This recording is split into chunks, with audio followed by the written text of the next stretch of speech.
Franklin.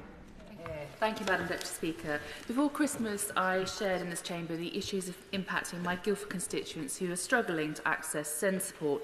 And today I want to highlight an aspect of the NHS that is directly linked to the SEND issues I raised then. And that is child and adult mental health services, better known to most of us in the chamber as CAMHS. Unlike many SEND-related issues, CAMHS doesn't sit within the remit of education, but instead health, as it requires significant input from NHS specialists. The first step to getting help from CAMHS is usually a referral for an assessment. However, the waiting list for some is up to 3 years. This is why I am raising it today in this debate.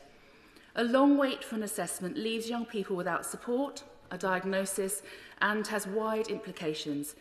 A young person's mental health can deteriorate during that wait, which can lead to self-harm, lashing out and harming members of their families, even suicide.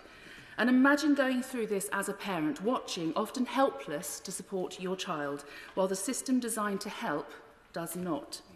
And even if you do eventually get a CAMHS assessment, there are well-documented shortages in medication and problems accessing therapies.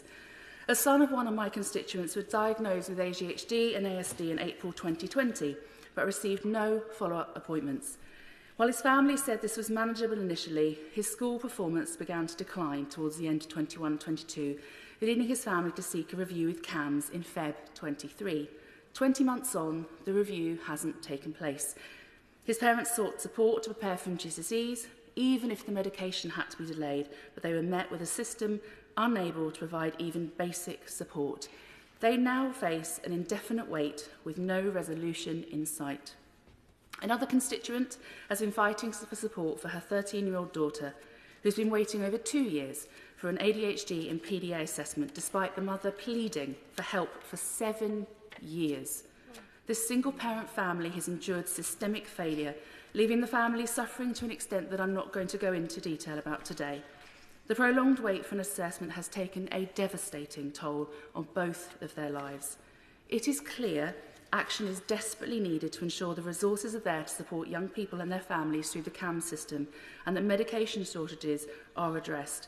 So my question today to the Minister is, how is this Labour government working to recruit and train more professionals, firstly to clear the CAMHS backlog, and secondly ensure that going forward the service is able to respond in good time, not years, to requests for assessments and support?